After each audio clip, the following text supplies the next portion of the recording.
There are many great reasons why you'd want to choose to live in Baltimore City. The proximity to the many amazing schools and businesses, the ease of public transportation, the beautiful architecture, and the amazing apartments that are available for rent. The one issue that potentially can come up when choosing an apartment for rent in Baltimore is where do you park your car? After a long day of school or work, you don't want to be circling trying to find the spot.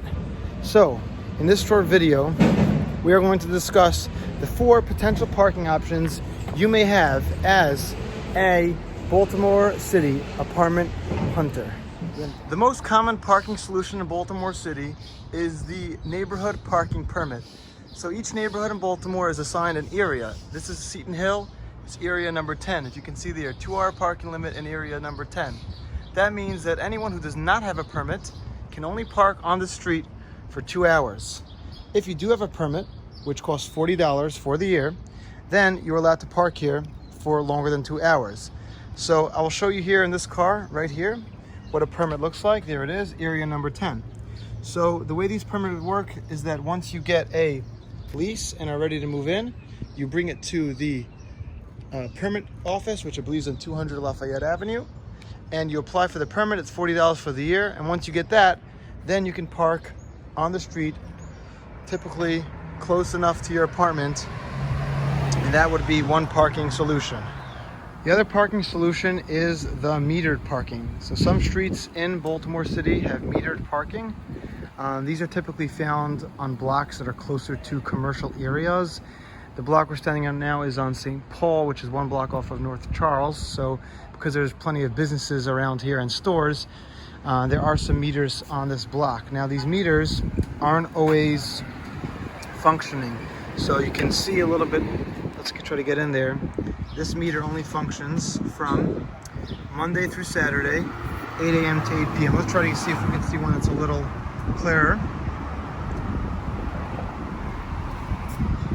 Nope, this one is active currently, and this one may be good.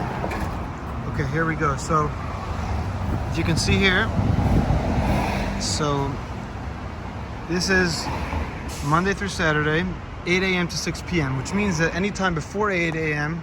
or after 6 p.m., these meters are not active.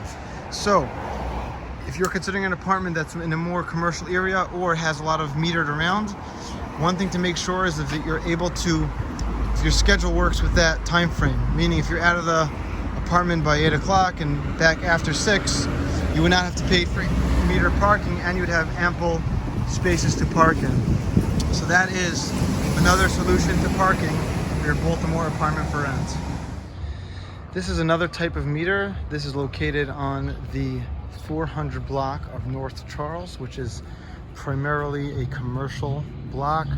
Lots of stores and storefronts, restaurants on this block. Therefore, the apartments here have meters on this block. So this is again a different type of meter, but the same deal, where you have Monday through Friday, 8 a.m. to 6 p.m. Another parking solution is to find a building or property that has attached parking. Sometimes these parking pads or parking lots are found in the front of the property. Sometimes they're found in the back of the property. The main benefit to this is that you are actually parking in the area or in the property that you are living in. This is obviously the most convenient, but can also come at a price. Typically these spots are at additional fee, but they are typically also cheaper than some of the privatized owned lots. The next parking solution would be to find a parking lot close to your apartment. Now these lots can tend to be expensive and pricey. Some of them can be up to $180 a month. This one in particular, which is located near our property at 507 North Packer Street, charges $7 for the day, but last time I checked, they were charging only $80 to park for the month. So this would be a great solution to have a parking lot, knowing you have a assigned spot every single day, coming back, not having to worry about parking. Now the only issue with this solution is, like I said, it can get pricey. So if you have the extra budget, this is definitely something which might be valuable to you, especially if the parking lot is near your apartment. If it's not near your apartment, or you don't have the budget for it, then you may want to do the street parking.